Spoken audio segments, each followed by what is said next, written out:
Welcome to The Explainer. Today, we're diving into two ancient books from the Bible, Proverbs and Ecclesiastes, that, believe it or not, offer a surprisingly modern, two-step guide to living a good life.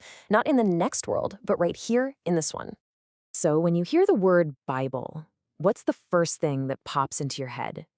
For a lot of people, it's all about the afterlife, right? It's about getting into heaven.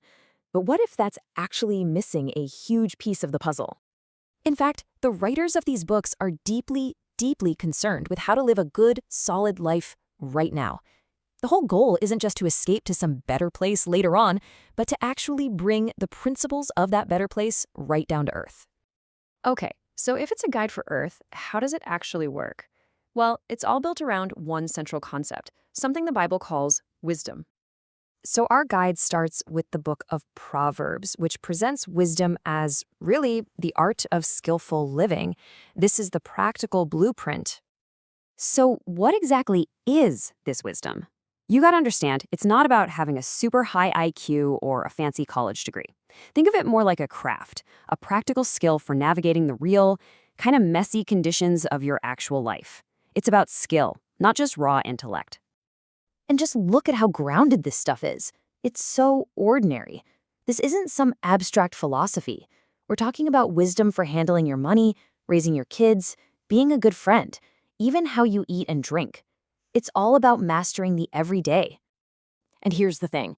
Proverbs insists that threaded through all of these practical skills is one foundational principle.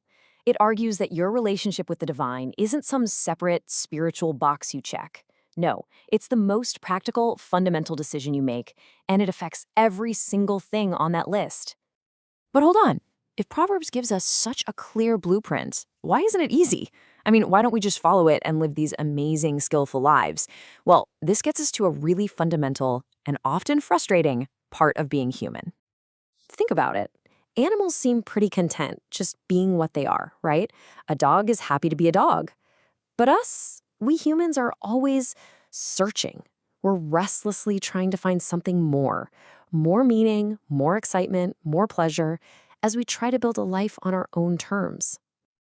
And where do we usually go looking for that more? Well, it's the usual suspects, isn't it? We pour all of our energy into our careers, our relationships, new experiences. We're just convinced that if we can achieve enough in these areas, we'll finally feel whole.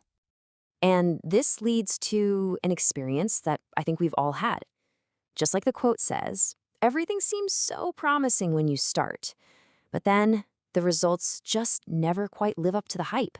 That initial buzz fades, and you're left with this sense of futility. Now, that very experience of futility is exactly what the second book in our guide, Ecclesiastes, confronts head-on.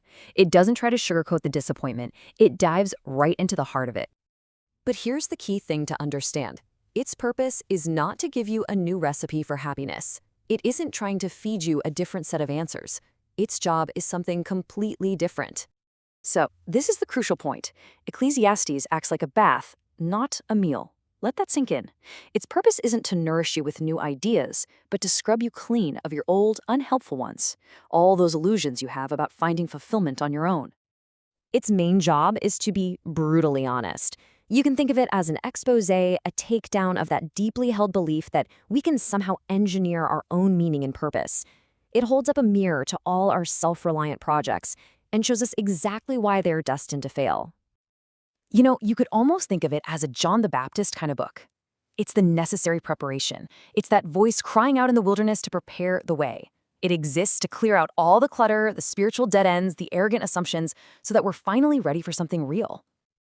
So we have the blueprint, and we have the expose. How in the world do these two seemingly opposite books work together as one coherent guide to life? And this lays out the whole process perfectly. See, we start out in the void, trying and failing to do it all on our own. Then comes the bath. Ecclesiastes comes in and purges our arrogance. And it's only after that cleansing that we're ready for the blueprint, for the practical wisdom of Proverbs to finally take root and actually work. That cool, skeptical air of Ecclesiastes clears the fog of all our self-made ambitions. And in that new clarity, we're finally prepared for the nourishing meal of Proverbs. We're ready to build a life not on our own flimsy terms, but on a foundation of reality. So, here's the key takeaway. Perhaps the very first step toward wisdom isn't learning what to do, but unlearning what doesn't work. The journey to a skillful life might not begin with a meal, but with a bath. And so the final question is for you. Which one do you need more right now?